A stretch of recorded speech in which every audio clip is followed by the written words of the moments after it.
Hello, future doctors. Welcome back our Samita अध्ययन series chapter 3 ऋतुचर्या अध्याय। I hope आप लोगों ने पिछले दोनों वीडियोस देख लिए होंगे और चीज़ों को अच्छे से समझ लिया होगा। जिनको वो अच्छे से आते हैं ये चैप्टर ही पढ़ना है, देन कंटिन्यू। इसमें मैंने अच्छे से पूरा जो भी इम्पोर्टेंट चीज़ें हैं जो आएंगी ही उनको मैंने अच्छे से एक्सप्लेन किया है। तो अगर आप इतना भी कर लेते हो तो डेफिनेटली वो will able to score very nice marks in your university or college exam definitely. So it's start. सबसे पहले हम इसमें करेंगे आदान काल और विसर्ग काल में क्या डिफरेंस होता है। ये हमारा सबसे पहला और इम्पोर्टेंट टॉपिक है। ठीक है, तो आदान काल क्या है और विसर्ग काल क्या है। तो अगर आप ऐसे टेबुलर फॉर्म में आंसर्स करते हो ना तो इसका आपको एक कहीं ना कहीं प्रो पॉइंट रहेगा, आपके लिए एग्जाम में लिखने में बहुत ही हेल्पफुल रहेगा। तो आदान काल क्या है, प्रकृति के हिसाब से ये आग्नेय है, और ये विसर्ग काल क्या है, सौम्य। आग्नेय मतलब जो कि ऐसे हॉट, और सौम्य मतलब कूल। ठीक है, अब सूर्य या चंद्रमा का बल आदान काल में क्या रहेगा, सूर्य का अधिक बलवान रहेगा और विसर्ग काल में चंद्रमा का अधिक। हम ऐसे समझ लेते हैं, मतलब आदान काल क्या है, वो जो गर्मी वाले सीजन जिसमें आ जाते हैं ना, वो क्या हो गया, अपना आदान काल हो गया। और विसर्ग काल क्या हो गया, वो जिसमें कि अपने ठंड वाले ज़्यादातर आ जाते हैं सीजन, ऋतु, वो हो गया हमारा विसर्ग काल। अब ऋतु में देख लेते हैं, शिशिर, वसंत, ग्रीष्म किस में आ गई, आदान काल में आ गई। विसर्ग काल में वर्षा, शरद, हेमंत। ठीक है, अब बल की बात करते हैं तो क्या है, आग्नेय गर्मी। ऐसे गर्मी में थकावट होती है ना, तो ऐसे याद करो कि बल जो है वो धीरे धीरे घटता है, और इसमें बल जो है वो धीरे धीरे क्या होगा, बढ़ेगा। ठीक है, अब रस की बात करते हैं तो रस क्या है, इसमें तिक्त, कटु, कषाय, ये तीन क्या रहेंगे आदान काल में। और विसर्ग में अम्ल, लवण और मधुर। अब देखो, इसको याद करने का एक आसान तरीका है, विसर्ग को तुम ऐसे याद कर लो कि ठंड वाला होता है ये, तो इसमें सौम्य ठंडक हो गई। ठंड में क्या होगा, चंद्रमा प्रधान होगा, तो चंद्रमा अधिक बलवान रहेगा। वर्षा, शरद अपना हेमंत ऋतु हो जाएंगी, बल जो है वो बढ़ेगा धीरे धीरे। और रस हमारी ठंड होती है ना, तो हमें ऐसा लगता है कि कुछ ठंडा सा, ऐसा कुछ मधुर सी चीज़ लें हम। ठीक है, ऐसे जूस वगैरह बहुत पीते हैं ना, जैसे मधुर, अम्ल और लवण वहाँ से आ जाना, ऐसे याद कर लो, मतलब एक माइंड में अपना कॉन्सेप्ट बना के। तो इस तरह से तुम इसका डिफरेंस भी याद कर सकते हो। अगर तुमसे आए कि डिफाइन शॉर्ट नोट आदान काल और विसर्ग काल, तो तुम ऐसे इसको थ्योरी पॉइंट्स बना के भी फॉर्म करके लिख सकते हो। ओके, नेक्स्ट क्या है कि मैंने क्या किया है कि इसका एक पूरा ऐसा टेबुलर फॉर्म बनाया है। मैंने इसी तरह से प्रिपेयर किया था अपने टाइम में। अगर मान लो शिशिर तुमसे आ जाती है तो तुम इन चीज़ों को पॉइंट्स बना के लिख दो उसी आंसर में, डिफरेंस तो नहीं आएगा डेफिनेटली। ठीक है, पॉइंट्स बना के तुम ऐसे याद कर लोगे ना, तो पूरे तुम्हारे दिमाग में 6 के 6 ऋतु अच्छे से आ जाएंगे। फिर कोई भी आंसर आए ना, तुम उसमें पॉइंट्स बना के लिख देना, तुम्हारा वो आंसर हो जाएगा अच्छे से। ठीक है, एक तो ये टेबल है, और ये तो मैंने जनरेट करी है, और ये मैंने बनाई थी अपने टाइम पे, जब मैंने प्रिपरेशन करी थी तब मैंने बनाई थी। इस तरह से मैंने पूरा याद किया था। तो मैं तुम्हें अपनी वाले से पहले कराता हूँ, फिर उससे गो थ्रू हो लेना, जो तुम्हारे बेटर लगे वो तुम अच्छे से याद कर लेना। ठीक है, तो सबसे पहले देखो ऋतु कौन कौन सी हैं, शिशिर, वसंत, ग्रीष्म, वर्षा, शरद, हेमंत। ठीक है, शिशिर, वसंत, ग्रीष्म, वर्षा। अब तुम इसको एक सीक्वेंस में याद रखो। इस सीक्वेंस में याद रखने की मेरे पास एक ट्रिक है। सीताराम, ये ट्रिक देखो, बनिया, गया, विदेश, शादी होने। सीताराम, बनिया, गया, विदेश, शादी होने। ऐसे मैंने ट्रिक, तुम्हें लिए जो सफिशिएंट है, तुमको ऐसे याद है तो तुम ट्रिक छोड़ भी सकते हो। ठीक है, तो इस ट्रिक से याद कर लो, शिशिर, वसंत, ग्रीष्म, वर्षा, शरद, हेमंत, ये 6 तुम्हें सीक्वेंस से याद हो जाएंगे। अब इनके इंग्लिश नेम याद कर लो, विंटर, स्प्रिंग, समर, रेनी, ऑटम, अर्ली विंटर। ठीक है, एक्सट्रीम विंटर, अर्ली विंटर। ठीक है, ये याद हो गया। अब तुम याद कर लो इनका मास या इंग्लिश मंथ्स क्या क्या है। तुम ऐसे पॉइंट बनाओगे, अगर मान लो तुमसे पूछा शिशिर ऋतु को डिफाइन करो 5 मार्क्स या 10 मार्क्स में, तो तुम पहले तो शिशिर लिख देना है, एक्सट्रीम विंटर होता है। इंग्लिश मंथ लिख दिया, जन फेब में आता है। हिंदी मंथ लिख दिया, माघ, फाल्गुन। फिर नीचे हेडिंग डालोगे बल, इसमें श्रेष्ठ बल रहता है। फिर उसमें डालोगे रस उत्पत्ति, इसमें तिक्त रस होता है। इस तरह से पॉइंट वाइज बना के क्या करोगे, तुम पूरा इसको करोगे। ठीक है, तो इसमें मंथ की बात करते हैं तो ये माघ, फाल्गुन, चैत्र, बैसाख, ज्येष्ठ, आषाढ़, श्रावण, भादव, अश्विन, कार्तिक, मार्गशीर्ष और पौष। ठीक है, इस तरह से तुम ये इंग्लिश मंथ देख लो इसी से। ठीक है, वीडियो ज़्यादा लंबा ना हो इसलिए मैं जल्दी कर रहा हूँ, बट तुम तरीका समझ लो, या तो तुमको करना है, बाकी मैं ट्राई कर रहा हूँ जितना हो सके इलेबोरेट कर दूँ कि तुम्हें अच्छे से याद हो जाए। फिर बल देखो कैसे याद करना है, इस टेबल की ट्रिक बताऊँ तुमको। ऊपर लिखो श्रेष्ठ, नीचे लिखो श्रेष्ठ, ठीक है ऐसे। मध्यम मध्यम, हीन हीन, ठीक है ऐसे हो गया ये। अब रस का देखो एक सीक्वेंस याद कर लो, रस का ऐसे नीचे से स्टार्ट किया, मधुर मधुर अम्ल, फिर इधर लवण, इधर देखो कटु तिक्त फिर कषाय। जैसे हमें सीक्वेंस है तो याद रहता है ना, मधुर अम्ल लवण कटु तिक्त कषाय, ऐसे में याद करते हैं। तो नीचे से स्टार्ट किया 1, फिर एक छोटा 2, फिर 3, मधुर अम्ल लवण, फिर यहाँ से कटु तिक्त कषाय। ऐसे करके तुम्हें क्या हो जाएगा कि किस ऋतु में कौन सा रस उत्पत्ति होती है वो तुम्हें अच्छे से याद हो जाएगा। ठीक है, इतना हो गया। फिर आहार पे आ जाओ। आहार में रस, आहार प्रधान रस, आहार प्रधान गुण, कौन से किस में होते हैं ये देख लो। देखो मधुर अम्ल लवण, मधुर अम्ल लवण, मधुर अम्ल लवण, देखो ये कैसे अल्टरनेट चल रहे हैं, एक फिर दो छोड़ देना ऐसे, फिर मधुर अम्ल लवण, फिर मधुर अम्ल लवण।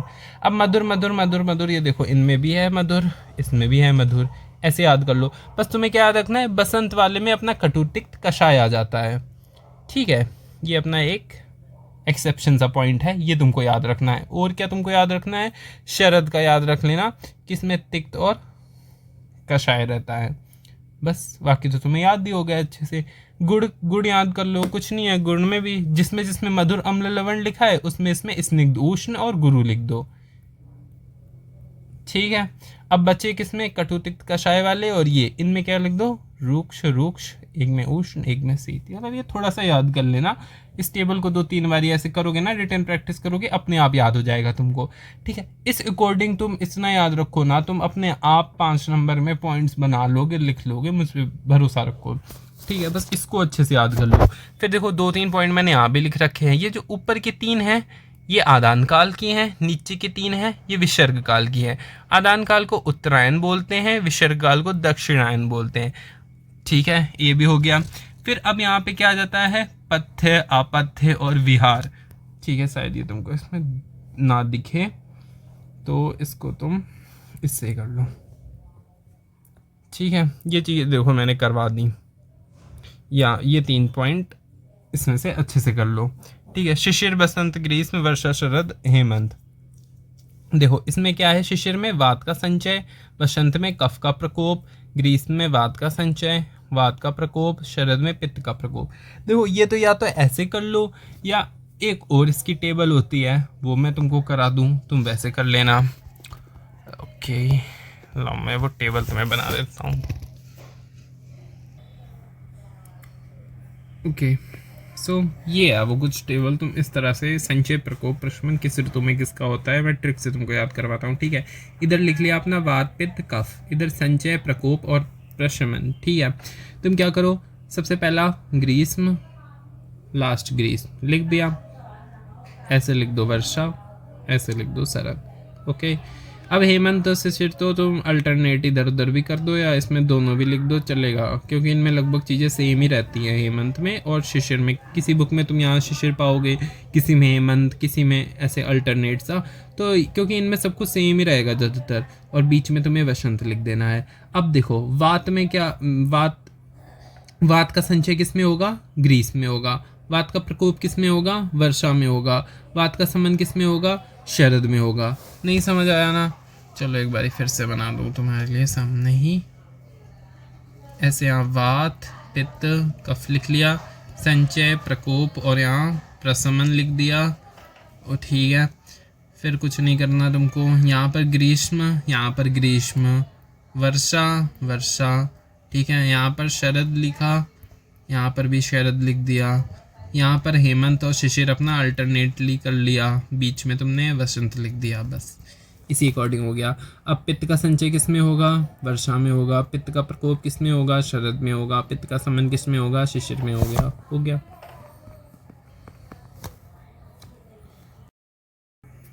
ठीक है, अब पथ्य, आहार, विहार देख लेते हैं। तो शिशिर, वसंत, ग्रीष्म, वर्षा, शरद, हेमंत, ये तो मेरा सीक्वेंस याद रहना है। ठीक है, तुम्हें कुछ नहीं करना, इसमें याद रखना है। तुमने ऑलरेडी रस देख लिया है, उसी के हिसाब से तुम लिख दो यहाँ पर स्निग्ध, अम्लवर, दूध और गुड़ का सेवन रहना चाहिए। ठीक है, एक एक दो दो पॉइंट तुम्हें याद रखने हैं। वसंत में जौ शहद इसका रहना चाहिए। ग्रीष्म में तो कुछ शीतल ही लोगे, क्योंकि गर्मी है तो शीतल पदार्थ द्रव्य पदार्थ तो लोगे ही लोगे। वर्षा में अपना वही फिर से अमल आ जाएगा, अनाज आ जाएगा। शरद में मधुर तिक्त, मधुर तो तुम्हें पता ही आएगा, इसमें नीचे टेबल से देख रखा है ना। यहाँ मांसाहार वगैरह याद रखने। विहार कैसा है, अब देखो विहार भी आसान सा है। शिशिर और हेमंत का लगभग सेम भी लिख सकते हो तुम। इसमें धूप सेवन, क्यों ठंडी होती है तो धूप तो लोगे ही। वसंत में व्यायाम उद्वर्तन वगैरह याद रखना। ग्रीष्म में दिवा स्वप्न मना किया गया है। ग्रीष्म में ठंडी जगह जाना है तुमको, ठंडे पानी से स्नान वगैरह करना है, ये चीज़ें याद रखना। वर्षा में सूखा स्थान प्रेफर करना है, बस्ती वगैरह करी जाती है इसमें। शरद में क्या हो गया, विरेचन वगैरह, रक्त मोक्षण, ये चीज़ें वर्ड याद रखने। और हेमंत और शिशिर का लगभग सेम ही रहता है। ठीक है, ये ट्रिक्स तो मैंने अपनी वाली करवाई हैं, तुम वो ज़्यादा याद रखो, बेटर रहेगा। ठीक है, अब कुछ चीज़ें हैं। हंसोदक और ऋतु संधि क्या होगा, एक ऋतु दे देगा उसके साथ में हंसोदक या ऋतु संधि तुमसे पूछ लेगा। तो हंसोदक और ऋतु संधि को इसमें देखो पॉइंट से मैंने लिखा है, इसको तुम याद रखो। शरद ऋतु में जल की शुद्धि और गुणों का वर्णन अष्टांग हृदय में ऋतुचर्या अध्याय में मिलता है। परिभाषा क्या है, वह जल जो दिन में सूर्य की किरणों से तप्त या गर्म हो और रात में चंद्रमा की किरणों से शीतल होता है, उसे हंसोदक कहते हैं। ठीक है, ऐसा जल जो क्या है दिन भर तो सूर्य की गर्मी से तप्त हो जाए और रात को चंद्रमा की किरणों से शीतल हो जाए, ऐसे जल को हम क्या कहेंगे, हंसोदक बोल दिया हमने। शुद्धिकरण क्या है, अगस्त्य नक्षत्र के उदय होने पर जल विष रहित और निर्मल हो जाता है। मतलब क्या है, कहना क्या चाहते हैं ये कि जो हंसोदक वाला जल है ना वो विष रहित और निर्मल होता है। ठीक है, इसको अमृत के समान भी इसका वर्णन किया गया है, तो तुम्हें इसे याद रखना। अब गुण की बात करते हैं तो इसमें त्रिदोष वात पित्त कफ का नाश करता है ये, तो ये वाला पॉइंट तुम याद रखो। ठीक है, और यह ना अभिष्यंदी मतलब नसों में रुकावट ना करने वाला होता है। अत्यंत निर्मल, स्वच्छ और बलदायक होता है। उपयोग, यह जल पीने, स्नान करने व तैरने के लिए अमृत के समान लाभकारी बताया गया है, याद रहेगा। विशेषता, इसे प्राकृतिक रूप से संस्कारित जल कहा गया है। देखो एग्जैक्टली डिक्टो हेडिंग बनाओ और पॉइंट्स को लिखो, 5 मार्क्स में आएगा, पूरे नंबर पाओगे, इस तरह से लिख के आना बस। नेक्स्ट आ जाओ अपना ऋतु संधि पे। ऋतु संधि क्या होता है, दो ऋतुओं के मिलने का मेल ऋतु संधि हो गया। पहली ऋतु के लास्ट के 7 दिन, दूसरी ऋतु के पहले के 7 दिन, टोटल क्या हो गया 14 दिन। मतलब क्या है, जैसे इस ऋतु शिशिर ऋतु के लास्ट के मंथ के 7 दिन, वसंत ऋतु के पहले के ऋतु के 7 दिन, इनसे मिलके क्या हो गया 15 दिन की क्या बन गई ऋतु संधि। ठीक है, तो ये 15 यहाँ पे 14 होगा। इन 14 डेज को हमने क्या बोल दिया, ऋतु संधि बोल दिया। ठीक है, अब देखो ऋतु संधि और क्या क्या है, इसका महत्व। इस काल में शरीर के रोग प्रतिरोधक क्षमता कम होती है क्योंकि वातावरण में बदलाव। अब क्या है कि इसमें एक ऋतु से दूसरी ऋतु, एक सीज़न से दूसरे सीज़न में जाओगे तो क्या होगा, बॉडी में चेंजेस होंगे, तो उससे क्या होगा, हमारी जो बॉडी की बल है ना वो कम होगा। तो इस ऋतु में इसलिए इसको जानना जरूरी है, जिससे हम क्या है अपने आप को बल अपना सही कर पाएँ, बचा पाएँ जो भी रोग हो सकते हैं एक ऋतु से दूसरी ऋतु जाने में।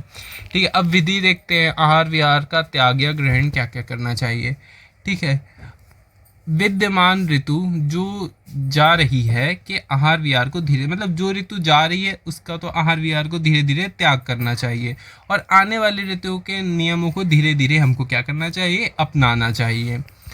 कुप्रभाव, यदि कोई व्यक्ति अचानक पुरानी ऋतुओं के नियमों को छोड़कर नई ऋतुओं में अपनाता है तो असात्मय रोग, मतलब क्या है कि अचानक से नहीं, हम पढ़ते थे ना ऐसे विड्रॉल सिम्टम्स वगैरह एनसीईआरटी बायो में भी, तो चीज़ों को अचानक से नहीं छोड़ना चाहिए, है ना, धीरे धीरे छोड़ना चाहिए।